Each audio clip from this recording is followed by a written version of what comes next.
Hi, Phyllis. How are you? I'm doing great, CB. Good to see you. Same here. So we're now live. So, welcome to the Challenges of the C-Suite. This is being brought to everyone by the Association of Corporate Executive Coaches, and this is CB Live. And today we have a special guest. All of our guests are amazing and special. Phyllis. Phyllis is a member of the Association of Corporate Executive Coaches. She's a new member to our professional family, and she's already made such a difference. So it's my pleasure to welcome Phyllis. Phyllis, You. welcome. Thanks so much, CB. Great. So, Phyllis, what I'd like for you to do is to tell us a little bit about yourself, and then I'll start to ask you wonderful questions. Terrific. I can't wait to get started. My background is rather interesting career web of finance, strategic planning, time as a regulatory lobbyist, and then as an HR executive. So bringing together a lot of different skills around influence strategies and collaboration that help organizations move forward.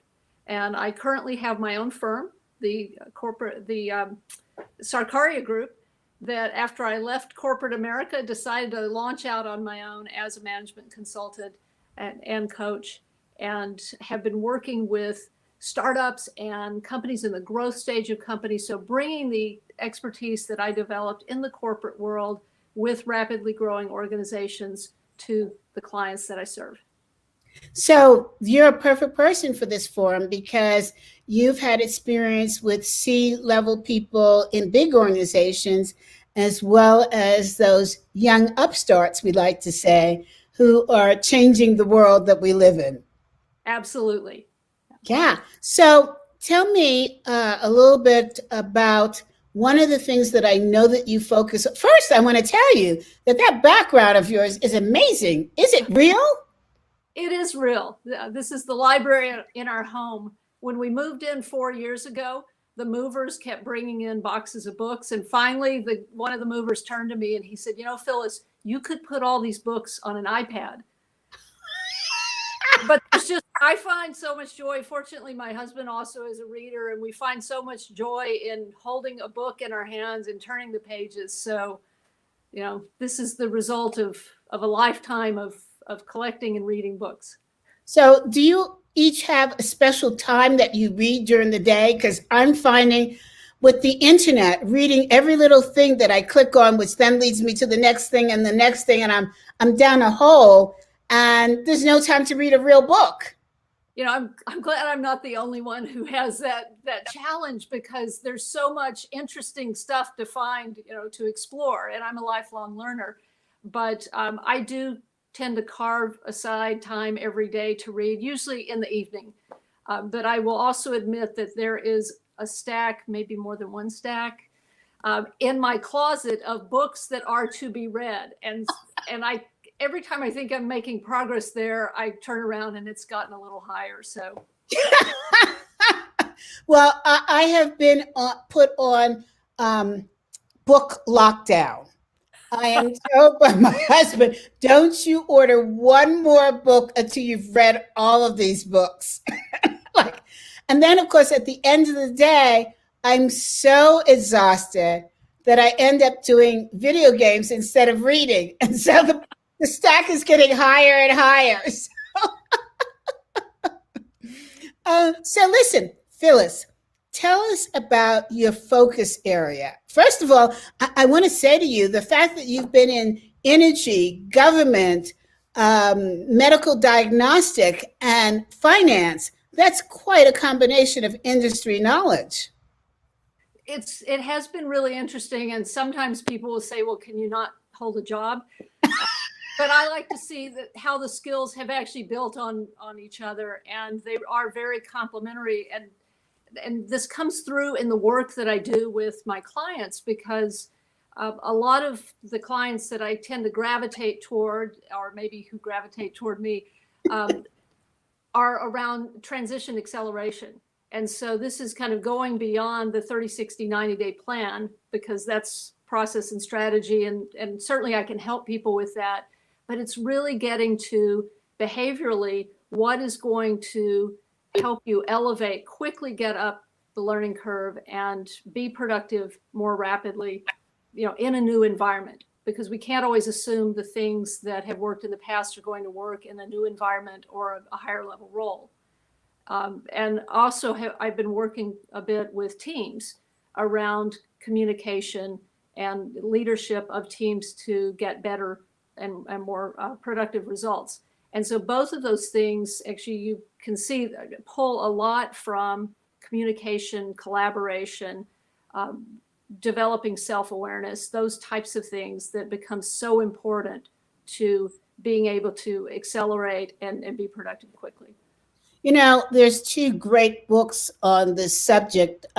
One is The First 90 Days, and the other is Marshall Goldsmith's Triggers, which both talk to the fact that we can't use the skills that got us where we are to get us where we're going. Absolutely. And both, interestingly enough, are over here on the shelf. Okay. Out of camera range. Our Bibles, right? Now, here's a question for you. Since you've had this wonderful breadth of knowledge across industries, do you find that there are like maybe 3 commonalities and issues that people in the C-suite have regardless of the industry? Yes, absolutely. And it's interesting that as we get higher in organizations, some of these things tend to come out. And I don't want to paint everyone with a broad brush, because I have had the benefit of being able to work with some amazing leaders. But self-awareness becomes one of the challenges that often comes up, is that people, it's almost like as you reach a certain level of success, there's almost this self-delusion of you start to believe your own press. And, I'm amazing. That's why they hired me for this job. And so it's learning to take that step back and question, why do I believe what I believe? Why am I seeing what I'm seeing? And perhaps most importantly, what am I missing? You're bringing up something very interesting. So I have something to throw at you. As you grow up in an organization and move up in an organization, do you think that the self-awareness is misplaced or lost because people are less willing to be honest with you? When you're younger, people say, listen, you screwed up, get over yourself. And this is what I think you should do.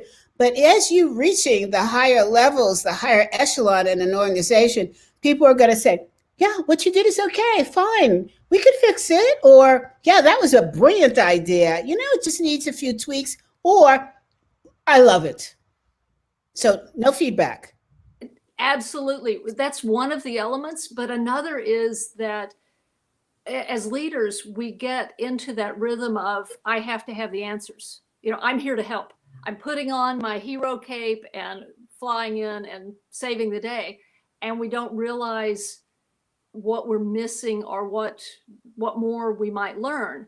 And so there's a tendency to do a lot more talking and a lot less listening. And I don't know about your grandmother, but mine always said, you've got 2 ears and 1 mouth for a reason, and you should use them in that proportion. I love that. But yeah, I definitely see that element of, as soon as the leader starts to speak, there's much more alignment. People start to kind of position to get behind and, rally around the leader's position, as opposed to adding their additional ideas. So they even stop strengthening the idea that the leader has and just start trying to implement it to please them. Yeah, I've seen that even within the Association of Corporate Executive Coaches, which I lead. I have to be really careful when I come into a meeting to zip it, because if I don't, I kind of feel like I'm squashing potential great ideas for people to say, oh, CB, that's brilliant. And you know what? I am not brilliant, and not all okay, yeah, I am kind of brilliant. You are brilliant, yeah. But all seriousness, I need to hear from the members. If I don't hear, then we can't continue to grow. And I don't like everything I hear, but giving pause to respect what you hear and then looking at it from a big picture, will it work for the entire organization, is an opportunity for growth. Absolutely. One of the challenges that I'll often give to my C-level clients is to go into a meeting and see how long they can go without speaking. And this is a concept I borrowed from Margaret Heffernan, the author. And how long the CEO can go without speaking? The CEO, or actually any leader, the top person going into a meeting, go into the meeting and just see how long you can go without adding your value, adding your 2 cents. And a lot of times people will say, well, I can't do that. They'll think I'm not engaged. But your body language shows you're engaged. Your eye contact, you're nodding your head, you're taking notes. You're clearly non-verbally signaling that you are engaged.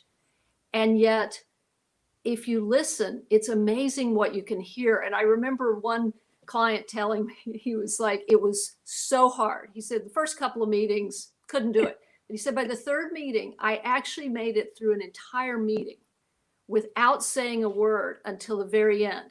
And he said it was painful.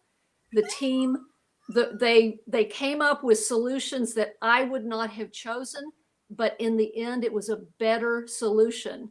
And they're excited about it, and they're being developed because of it. So he was jazzed that this really worked, even though it wasn't easy. And they own it. That old expression, they own it. So they're going to have energy and passion behind it. Right. Absolutely. And, I think what you said, something about being silent and worrying about whether or not people will think you're engaged. It occurred to me yesterday, I'm in Colorado, and I was out shopping with my mask on, my mask that said, just married. And I have to hand it to Trader Joe's, because when I went to check out, the woman said to me, is that true you were just married? And I said, yes. And she called a manager over and whispered something to her. And the next thing, I had a bouquet of flowers in my hand. Oh. And they said, it's on us. Congratulations. And I thought, now you've got me at hello. I don't care how long the line is to get it to your store now. I'm going in that store, right? So is Trader Joe's now your new favorite and Costco's fallen to number 2? Oh God, it's hard. It really is hard because they spoil me at Costco. I love that store with a passion. But I'll tell you what, they just passed Apple. That's a big one. Because the order was Costco neck and neck with Apple. And then Trader Joe's was kind of like on the list. They jumped up. But what I wanted to say is I also had little London with me, my 4-legged son. Yes. When I went into, no, it wasn't in Trader Joe's. It was was it? No, it was when I went to Costco. And I noticed that people were smiling at him because he's a service animal. And he was in his little carriage, just tooting along like he owned Costco. And all of a sudden, I realized I was paying attention to eyes because you can't see the face. And I was noticing people when they smile, the crinkles on the side of their eyes. And I don't care how young you are, it does happen. So I could literally see people smiling through their mask. Yes. It's interesting that that's a part of the body that you never really paid attention to unless it was your loved one, But now I'm focused on the eye language. Yes. And isn't it interesting how, we're challenged by the face but the fact that most of the face is covered up, and yet the eyes can convey so much. Yeah, absolutely. So I guess it's, going back to your lesson, it's not only not speaking, it's be careful of the eyes. Yes. Now, I know that you were talking about the things that are in common for those in the C suite. So we talked about self awareness being an issue. What are the other two big issues that you see? So, Or opportunities, as we like to say. yeah, let's think of them as opportunities. One challenge I see is that it takes time to build trust, and quite often leaders are there's a certain assumption of trust because of level, title, but to really build trust with people, and more importantly, to convey that you trust them. In fact, I was talking with a senior leader recently who was actually dismayed that he had gotten feedback as part of a 360 that people did not believe he trusted them. And he was really upset about this because he did trust them. And so we really had to unpack his behavior around how he interacted with them. And asking those questions, sort of, what is it that you are doing that is conveying a lack of trust? And some of it was sort of jumping in, micromanagement type of behavior. But some of it was also that he would hear what they had to say and let them go, sort of go and do. But then when they came back with results, he would question it as if he felt they hadn't taken the right action. And he was trying to learn. So we had been talking about asking curious questions and open-ended questions and listening. And he was trying that, but the way in which he was doing it, he was asking more of the closed-ended, you agree this is a good idea, don't you, type of questions, than true questions that seek to learn and discover as opposed to prove a point. And would it have been helpful? That is so important. And wouldn't it have been helpful if he had made a qualifying statement first, like, you know what, I want to understand this, or I want to learn what's in your head so that I can support you, kind of thing? Would that have built trust, more trust? Yes, that is another way to take a step toward trusting relationships. It's stating your intention. Often we assume that people just understand. I don't know about you, I'm not a mind reader, but sometimes I think other people should be. And so I'm down the road on the conversation and I need to back up. And I find this is a very common issue with folks in the C-suite, is that they're very bright, they're very driven, they've thought things through, and often they're bringing other people in the middle of the conversation. And there is that need to back up a bit and explain, sort of, here's why I'm asking this, or here's my thought process. This is what I need from you, those types of things. Do you think that those at the top of the ladder automatically assume that they're trusted, or does trust not even enter the framework of thinking? From my work with clients, I think there's a lot of thought is given to trust. There may be an automatic assumption that because of my role, because of my experience, you're going to trust what I have to say. But what they're missing, I don't know if you're familiar with the trust equation, where it's credibility plus reliability plus intimacy divided by self-orientation equals trust. And most often at the senior level, people are focused on the reliability and credibility aspects of that. So give us that again so we can get it slowly now. Okay. It's T equals R plus C plus I divided by SO.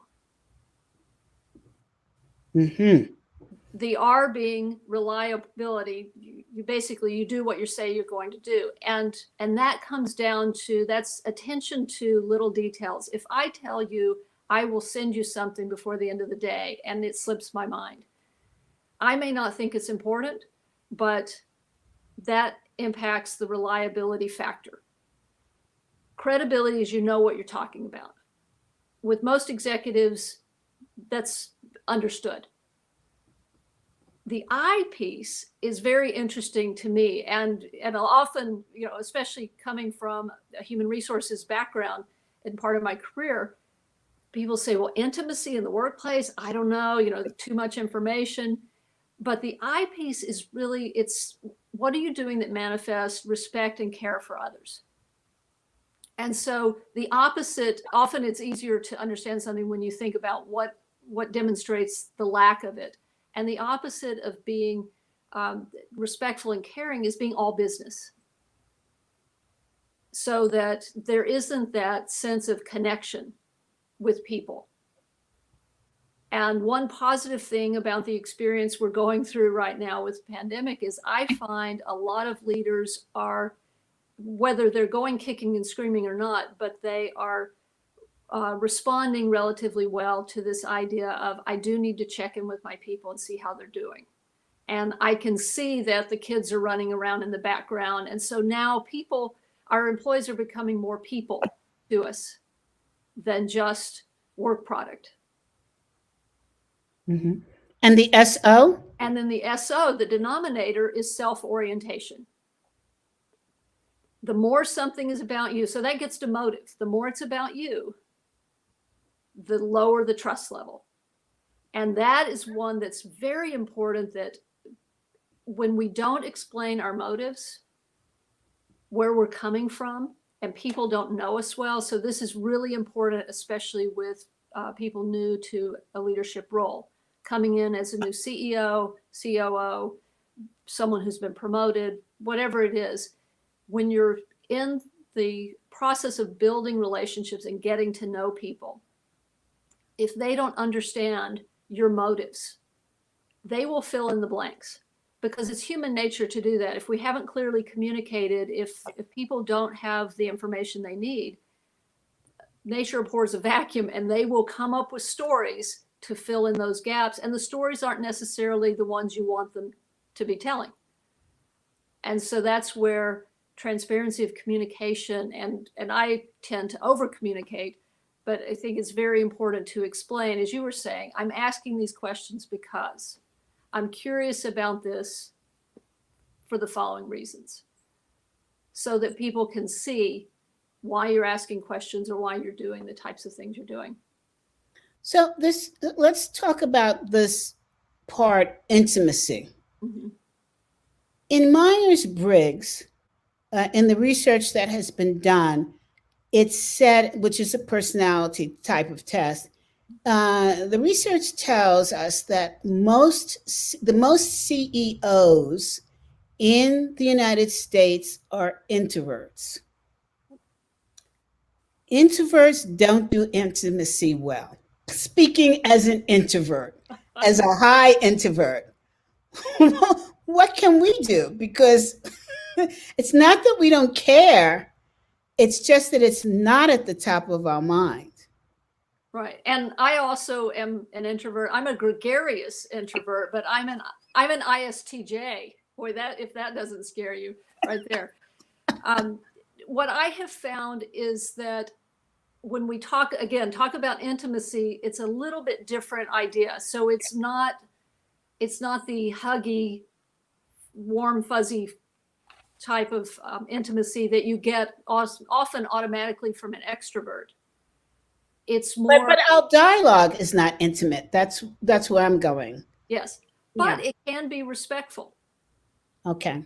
So how can you, even if you are not warm and fuzzy in your dialogue, or I am, how can we be more respectful? How can we show care and respect for people even when we're being more businesslike? Mm-hmm. Yeah. And keeping that in mind is often helpful for people to realize that is getting in the way of my connection with folks, of their ability to trust me and to feel trusted by me. Is because, and then I'm not looking for excuses, but is the problem of not showing respect related to the feeling that we're under a lot of pressure and there's not time to really break it down so that we're sure that the other person gets it and that we're listening to the other person. Is time affecting? And the higher you go in the organization, ironically, the less time you have, right? Yes. So time pressures, any stressors, and then personality, as you mentioned, because those of us who are more on the I side may be more likely to be transactional. Mm-hmm. It's the let's get it done. I've got a zillion things on my list I want to check off. And boy, I feel happy at the end of the day when they're done. Yes. Well, I think you froze a little bit, Phyllis, and I'm hoping that you'll come back because this is an amazing conversation. And while Phyllis is frozen, I just want to say that this is being brought to you by the Association of Corporate Executive Coaches. And so, Phyllis, we were just saying how this is brought to everybody, and you froze a little bit. So please continue. Okay. I'm sorry about that. I did want to say, just in case it didn't come across, it is really important to have that ability to laugh at yourself and not be all transactions in getting things done, even when you're checking things off your list. In fact, I have before in my life said to people, I really want to listen to what you have to say, and I've got a deadline, so I know I'm not going to be fully focused. Is this urgent or can it wait? And name a time.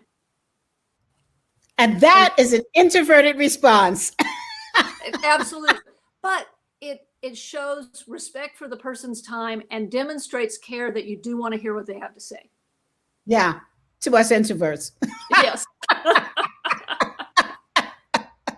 Whereas the extroverts, arm around the shoulder, hey, buddy, like, I know what you have to say is fabulous. Let's catch up a little bit later, right? Okay, let me push this out. Us is like, right? Okay, so we've got trust and we've got self-awareness. What's the third one? So the third one that I see, particularly right now being a challenge, but it's not a new challenge, is team connection and the desire to engage and motivate teams, but then recognizing that a lot of people feel they do their best work in person. I mean, even those of us who are I's and who are perfectly happy to be alone, just working away, there is still that lack of connection that comes from not being in office together, only having meetings virtually, that type of thing. And so in order to create team connection, it does take intentionality and an increase in communication. And the C-suite folks I see who are doing this best are being very intentional about making time for more communication than they typically would have. And that might be a daily update. It could be an email. Some of the CEOs I know have actually made time for kind of random gatherings of lunch where they have 5 or 6 people and they have lunch together virtually and they just talk. Mm-hmm. So it's like a half hour. We're going to have it's like having a brown bag lunch together, but everyone's at home. I've also seen organizations that will purposefully say 1 week a month, we are not going to have any non-essential meetings. And that week is for the leaders to have one-on-ones with each person on their team and to have a team meeting and basically just being more intentional about checking in with everyone to see how things are going and if there are any recalibrations that need to occur. Because there's so much uncertainty right now, it's keeping the dialogue going is really important. Phyllis, I'm going to ask you a weird question. This question of dialogue and conversation, I always screwed it up with senior leaders. When we had a new CEO who came in who wanted to meet with each of the people to have a one-on-one conversation, it was just a horrible experience for me. I'm like, what? Okay, Do I tell the truth? Do I not tell the truth? Do I say this is a horrible organization? Or do I make them feel better? Or do I ask how to support them? What are some tips that senior leaders are expecting to hear when they go to the next level down to introduce themselves? Okay, so these would be tips for the next level in speaking Up the out. organization. Yeah. And would it be correct to say this is probably someone you don't have a relationship with? Absolutely. They're new to the organization. They want to connect with you. They want to find out what's going on in the organization firsthand. Mm-hmm. Well, one of the things that I find often works is to turn a lot of my work is around curious questions and the importance and the value benefit of curious questions. And so often I will find starting with some questions can be really helpful to understand what would be most helpful to you. You know, what would you like to hear from me? Now, you have to be prepared. They may really put you on the spot and say, I want to know what you like least about this organization. If you could, yes. What would it be? Am I only limited to one thing? I haven't been promoted in the last 6 months. That's a great answer, actually. I never thought to ask that kind of a question because it does lead you. It's kind of like when you're being interviewed and they say, tell me about yourself, and you start rattling on before you say, you know what, I've had a really interesting, productive, accomplished background. What area are you most interested in? So that you get more of a perspective of what they're looking for. And I see Phyllis is frozen again. And so let me just take this opportunity to talk to you about ACEC. It is an organization that focuses on master level coaches who are really wanting to be and have started on the path of being enterprise-wide business partners. So that just basically means that they connect with their clients more than just on a singular basis. They look at the entire organization and the goals of the organization. They look outside the organization for the competitive frame in order to best understand how to support their client. Now that Phyllis is back, let's jump back over to her. Phyllis, any closing words of wisdom for those in the C-suite? So I would say focus on communication, communication, communication. Absolutely vital. Share what you're thinking. Don't just keep it in your head. And ask lots of questions so that you can truly understand where people are coming from, what ideas they have, and don't just limit questions to others. Ask yourself occasionally, why do I believe what I believe? Why am I certain that's the right answer? Because it could lead you to look for more information.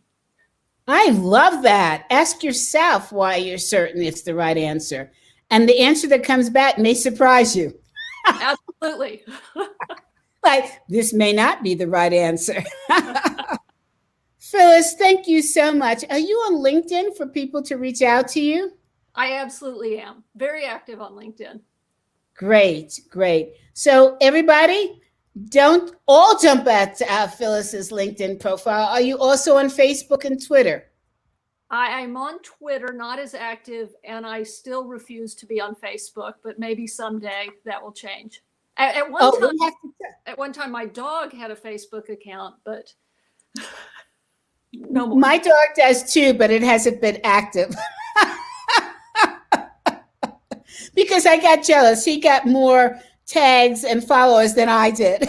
Well, he is very cute, so. What do you have?